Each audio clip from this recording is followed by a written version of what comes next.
Not only cooking, not only gardening or crafting. I'd like to share my daily lifestyle only. বরবাবুর আবদার, হঠাৎ করে 1:30টার সময় phone এলো, বলল বিরিয়ানি খাবে। বিরিয়ানি মশলা আনা আছে, মুরগি আনা আছে ফ্রিজের ভিতর ঢুকানো, সেটা গতরা কাল রাতেই এনে রেখেছিল, আমি অবশ্য জানি না। তো হঠাৎ করে অ্যারেঞ্জমেন্ট করতে করতে একটু তো সময় লাগেই। তো দুপুরের সাজে আর হলো না, সন্ধ্যার ভিতর কমপ্লিট করে ফেললাম। আমি খুব সহজেই ঘরোয়াভাবে টুকটাক করে বিরিয়ানিটা করে ফেলি, সেটা ফেলে দেওয়ার মতো না হলেও সবাই মুখে ভালোই বলে।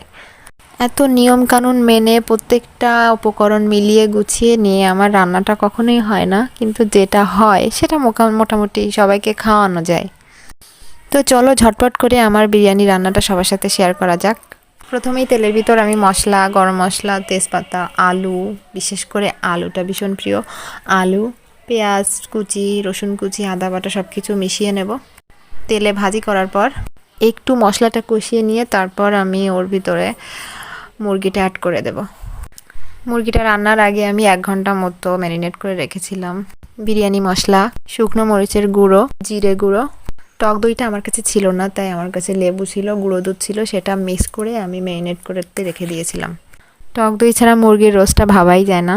তারপর মুরগিটা কষিয়ে নিয়ে ভালো মতো তারপর হালকা জল দিয়ে দেব ঝোলের জন্য।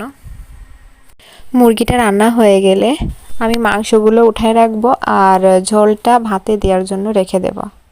করে আমার মনে হয় ভাতের স্বাদটা আর একটু বেশি হয়, ভালো হয়, ঝরঝরে একটা ভাব আসে। তারপর চালগুলো ঘি দিয়ে ভাজি করে নেব, সাথে আস্ত গরম মশলা দিয়ে, সাথে স্বাদ মতো লবণ।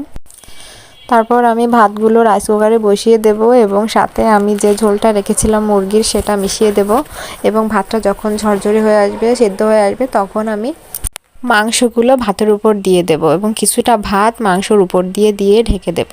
10-15 মিনিট পর খাবার পরিবেশন করার জন্য একদম রেডি। তো এই ছিল আমার শর্টকাট বিরিয়ানি রেসিপি, ঘরোয়া।